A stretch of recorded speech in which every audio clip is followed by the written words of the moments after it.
पूर्व राष्ट्रपति Pranab Mukherjee corona virus से संक्रमित हैं और इस वक्त अस्पताल में भर्ती हैं। बीते दिन उनकी ब्रेन सर्जरी हुई और अब वो वेंटिलेटर सपोर्ट पर हैं। ऐसे में देश के अलग अलग हिस्सों में उनके लिए दुआओं का दौर शुरू है। चलिए आपको बताते हैं प्रणब मुखर्जी के जिंदगी की कुछ अहम कहानियां। प्रणब मुखर्जी का जन्म 11 दिसंबर 1935 में पश्चिम बंगाल के बीरभूम जिले में हुआ था। उन्होंने शुरुआती पढ़ाई बीरभूम में ही की और बाद में राजनीतिक शास्त्र और इतिहास विषय में एमए किया। उन्होंने कोलकाता विश्वविद्यालय से एलएलबी की डिग्री भी हासिल की। प्रणब मुखर्जी 1966 में 5 बार राज्यसभा के लिए चुने गए। बाद में उन्होंने चुनावी राजनीतिक में भी कदम रखा और 2004 से लगातार 2 बार लोकसभा के लिए चुने गए।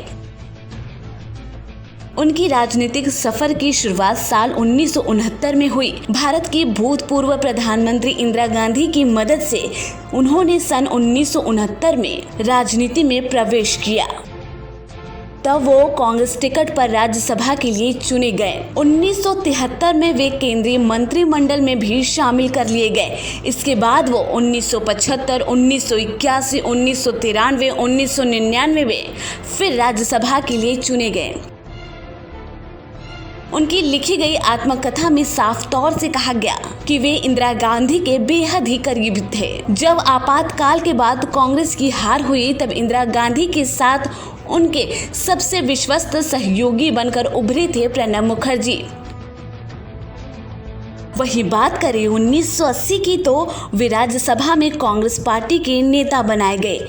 इस दौरान प्रणब मुखर्जी को सबसे शक्तिशाली कैबिनेट मंत्री माना जाने लगा और प्रधानमंत्री के अनुपस्थिति में वे कैबिनेट की बैठकों की अध्यक्षता करते थे। इंदिरा गांधी की हत्या के बाद प्रणब मुखर्जी को प्रधानमंत्री पद का सबसे प्रबल दावेदार माना जा रहा था, लेकिन तब कांग्रेस पार्टी ने राजीव गांधी को प्रधानमंत्री के लिए चुना।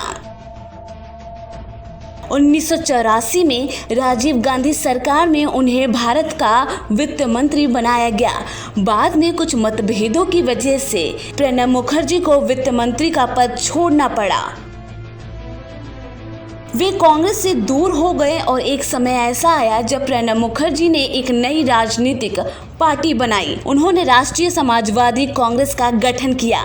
दरअसल वो अपने मत को लेकर अस्पष्ट थे और अपना विरोध दर्ज करवाना जानते थे, इसलिए राजीव गांधी से उन्होंने दूरियां बनाई।